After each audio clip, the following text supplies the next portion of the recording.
अस्सलाम वालेकुम स्टूडेंट्स आज हम बात करेंगे परमुटेशंस की। तो परमुटेशंस क्या होती हैं? कल हमने बात की थी कि अगर हमारे पास जो है वो n ऑब्जेक्ट्स हों तो उनको हम कितने तरीक़ों से रीअरेंज कर सकते हैं। तो उसमें हमने ये देखा था कि number of ways of arrangements जो था वो हमारे पास आता था n फैक्टोरियल। इसको हमने प्रीवियस लेक्चर के अंदर जो है वो देखा था। और अब हमारे पास ये है कि अगर हमारे पास जो टोटल ऑब्जेक्ट्स हैं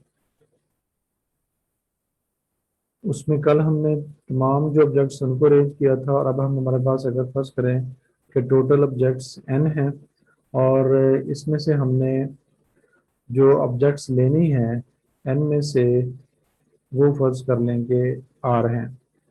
तो अब हमने कितने तरीक़ों से ये ऑब्जेक्ट्स जो है वो लेके उसको रीअरेंज कर सकते हैं, उसको हम नाम देते हैं परमुटेशन। तो परमुटेशंस का जो लफ्ज़ी मतलब है वो अरेंजमेंट्स ही होता है।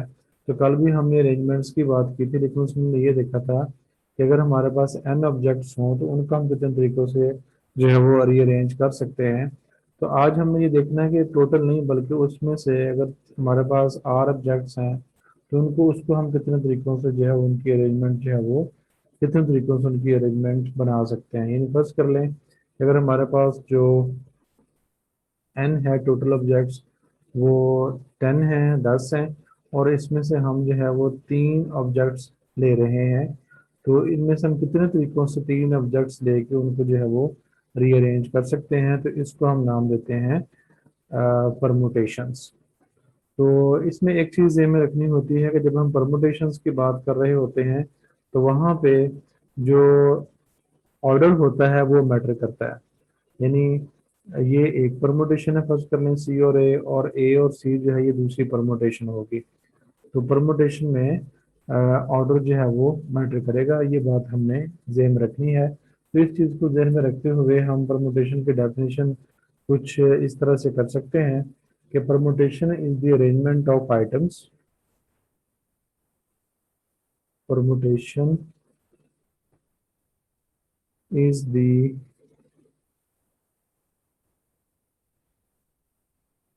arrangement of items in which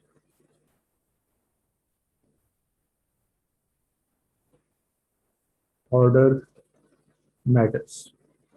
तो इसको आप जो है वो अपने एफएससी के अंदर जो है वो डिटेल जो है पढ़ चुके हैं। और इसका जो फार्मूला था जो आपने पढ़ा था वो ये था N P R equals to N factorial N minus R factorial. तो इस तरह जो है आप जो है इसको इसकी जो परमुटेशंस हैं वो कैलकुलेट जो है वो कर सकते हैं। तो हम इस फार्मूले की डेरिवेशन में नहीं जाएंगे, वो हमारे सिलेबस से कंसर्न नहीं है। तो हमें जस्ट इसका जो यूज़ है वो देखना है, जो बाद में हम जो है वो एनर्जी स्टेट्स को देखने के लिए इसको यूज़ करेंगे। तो इसको अंडरस्टैंड करने के लिए हम एक एग्जांपल जो है वो ले लेते हैं। तो हम फर्ज कर लेते हैं कि हमारे पास जो n की वैल्यू है वो फर्ज कर लें कि हमारे पास 10 चाक स्टिक्स हैं।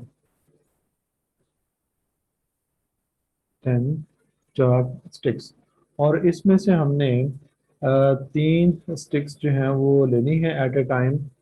तो r की जो वैल्यू होगी वो हमारे पास 3 होगी। तो कितने तरीक़ों से हम थ्री स्टिक्स जो लेके कितने तरीक़ों से थ्री स्टिक्स जो हैं वो 10 में से ले सकते हैं। तो वो हम इसको कैलकुलेट कर सकते हैं, अपना जो फार्मूला है एन पी आर का।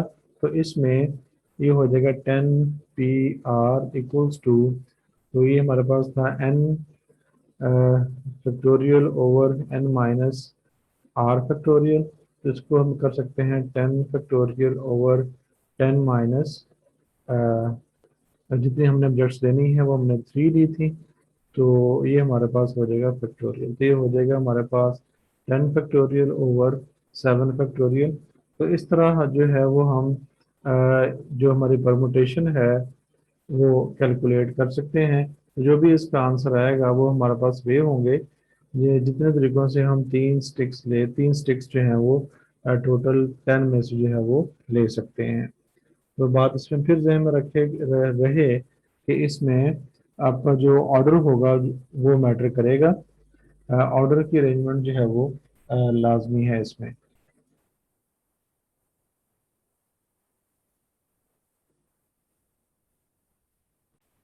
तो अब स्टूडेंट्स हम बात करते हैं कॉम्बिनेशन की। तो जैसे कि मैंने पहले बात की है कि जो हमारी परमुटेशन होती है उसमें ऑर्डर जो है वो मैटर करता है, लेकिन कॉम्बिनेशन जो है ये अरेंजमेंट नहीं है बल्कि ये है सिलेक्शन। तो हम एक वक्त में कितनी ऑब्जेक्ट जो है वो सिलेक्ट कर सकते हैं, और इसमें जो जब हम सिलेक्ट करते हैं तो उस सिलेक्शन में ऑर्डर है, ऑर्डर जो है वो मैटर नहीं करता। यानी कि ऑर्डर जो है वो इम्पोर्टेंट नहीं है। एक से ज़्यादा मरतबा चीज़ें जो हैं वो रिपीट जो है रेपिटेशन उसमें जो है वो हो सकती है। तो order does not matter in combination. तो इसका जो फार्मूला आपने पढ़ा था अपनी प्रीवियस क्लासेस में वो ये था NCR। यानी अगर हमारे टोटल ऑब्जेक्ट्स जो हैं वो R हैं और हमने एक वक्त में जो ऑब्जेक्ट्स लेनी है, जो टोटल ऑब्जेक्ट्स हैं वो N है, और जो हमने एक वक्त में ऑब्जेक्ट्स लेनी है एक सेट के लिए वो R है। तो जो पॉसिबल वेव्स हैं इनकी सिलेक्शन के वो हमारे पास थे M factorial over R factorial जो हम चीज़ें चीज़ें लेना चाह रहे हैं, और दूसरा था remaining N minus R factorial. यानी ये हमारे पास अगर देखा जाए तो ये परमुटेशन है हमारी। इसमें तो टोटल ऑब्जेक्ट्स की फैक्टोरियल, उसमें जो जितनी एक तरह की चीज़ें हैं उनका फैक्टोरियल, और बाकी ये वाला चीज़ जो है वो रिमेनिंग टर्म है जो हमें रिमेनिंग ऑब्जेक्ट्स का फैक्टोरियल जो है वो बता रही है। यानी अगर हम पिछली एग्जांपल की ही बात करते हैं तो उसमें n की वैल्यू जो थी हमारी 10 थी, और जो r की वैल्यू थी वो हमारी 3 थी।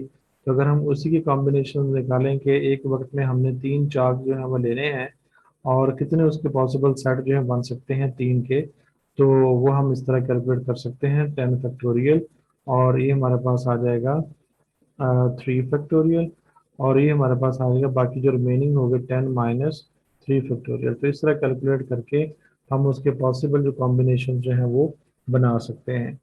तो इस तरह जो है वो हम जो अरेंजमेंट्स हैं उनकी जो है वो जो पॉसिबल अरेंजमेंट्स हो सकती हैं वो हम जो पॉसिबल कॉम्बिनेशंस हो सकते हैं एक वक्त में वो हम जो है वो निकाल सकते हैं।